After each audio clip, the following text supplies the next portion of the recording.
moment. Let me move on to my second guest, Fanni. Fanni, how are you? You also have been busy during lockdown, haven't you? Yes, I have. Yeah. With tons of stuff. Now, how did you come to you became this huge social media presence on my feed? What kicked all of that off? How did you get into that? You suddenly seem to be all over my Instagram, my Facebook, and my Twitter. I apologise for that profusely. I don't know. Obviously, I was working within the industry. Graduated from drama school and was, ploughing through as many actors do, trying to find the next job. And then I make it sound like it came out of nowhere. Well, it felt like it, but I became a single parent. Yeah. And, I was feeling really detached from the acting industry. And I couldn't go for as many auditions. My time wasn't as available. I wasn't networking as much. And I started to feel really detached. And I kind of started out, putting things out on social media from that, and it kind of grew. I think the very first monologue that I put out was about suicide. That gained a bit of traction, and I thought, people kind of watch your stuff. And then from there it just grew. I was creating characters and storylines and all these different things, and I just saw it as this platform for allowing me to sort of, stay within the realm of acting whilst I maybe wasn't necessarily working. I didn't want to disappear. Yeah, exactly. Which is why I do this show. And more importantly, I wanted to continue working on my craft. Yeah, exactly. And so that's kind of where it was born from. And you also moved into music as well. Now, had music been part of your career prior to this? Because you're creating your own songs, your own videos, everything now, aren't you? Yes, well, I'd always been a songwriter, but I don't know. I dreamt about being a pop star, but who doesn't? I thought that's not going to actually work out. I'll be an actor instead. That's more feasible. I don't know. It was just always on the back burner, and I've written hundreds and hundreds of songs and poems. I bloody love words. So and then I just thought, I was in a period of not working, and I thought, to hell with it. Why the hell are you not fulfilling and seeing through other dreams of yours? And I wanted to release music, and I had this dream of people listening to it in their homes and in their cars, and I thought, God damn it, just go and do it. So the journey started, and recording studios and producing it and whatnot, all on a very tight budget, but God damn it, I got there, and I still got further to go. But I have a little clip of one of your songs. Let's have a quick look at this one. Don't take your clothes off. You're no Tony Audenshaw. Here we go.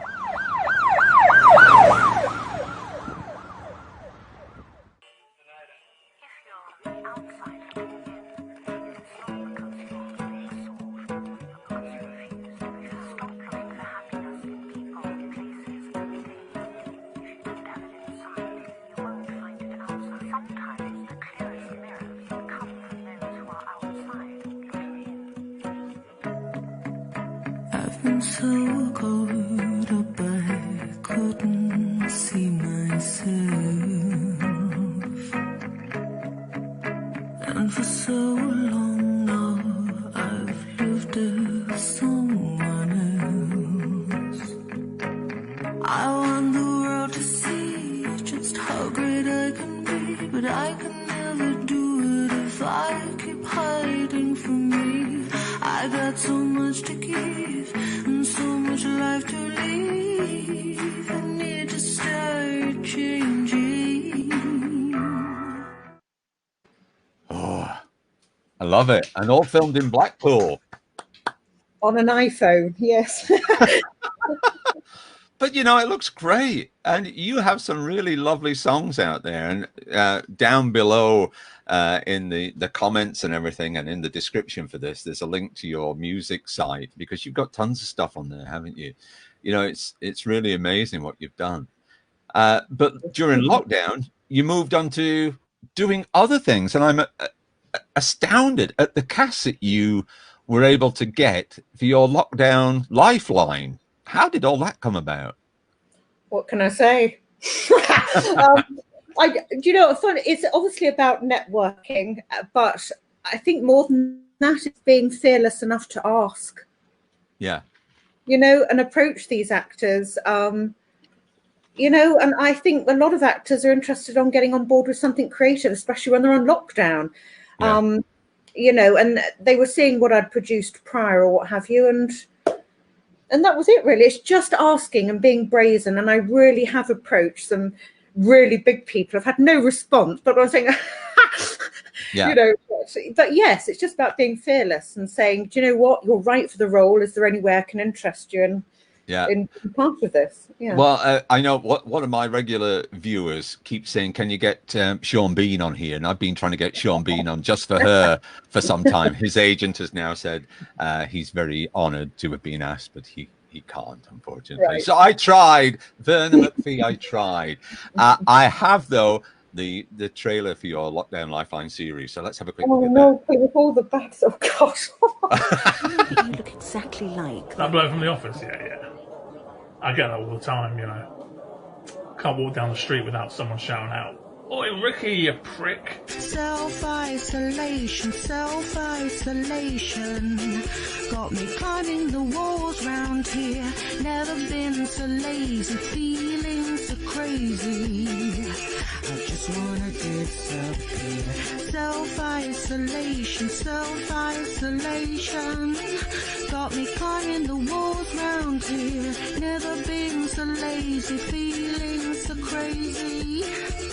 I just wanna disappear. Look, I know it's not my brightest idea, but I seem to have a light bulb lodged in my rectum. Hey!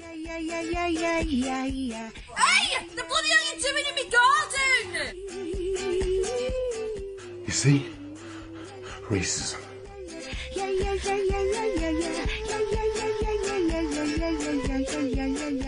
Hello, Lockdown Lifeline.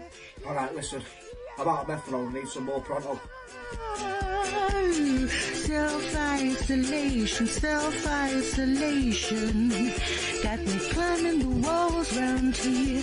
Never been so lazy, feeling so crazy. I just wanna disappear. Whatever it is, the coronavirus, capitalism, they'll spread it equally with the entire world. That's real communism, you know. Oh, Jesus fucking Christ!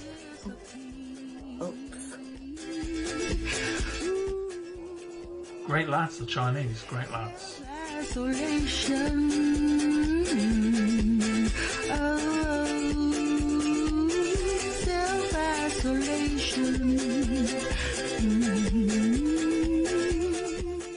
There's a cat just outside my house and it's stuck in a tree.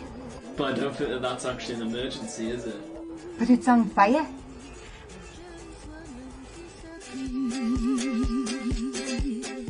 No, this is bullshit. No, I'm angry. It's bullshit. But it's on fire. I love that. So you got your dream cast, and did they all do it themselves at home? Yes, everybody recorded at home. I would like to say I think it's got a lot better since that trailer's gone out, the production quality and whatnot. But yes. But you know what?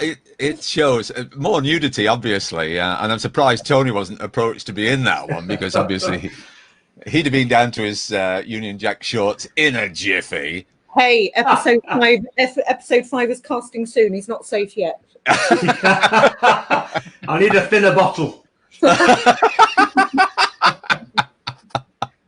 No, it's wonderful. And you've got another, you actually have a sitcom that you're working on right now, post-lockdown then?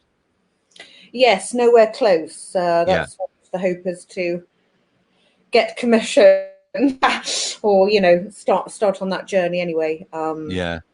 But yes, it's I'm sure, as anyone knows who creates their own work from scratch, it is the most it's obviously the most rewarding, but also can be the most horrendous, heartbreaking, frustrating, distressing, expensive,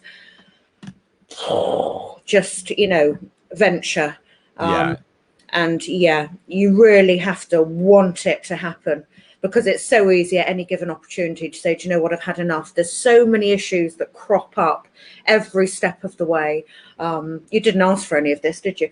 No.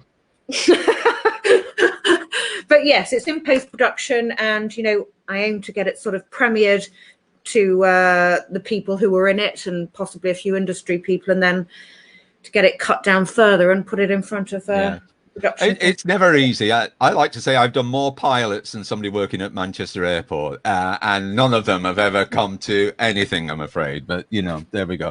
I mentioned speech. I mentioned Verna McPhee. She said, yes,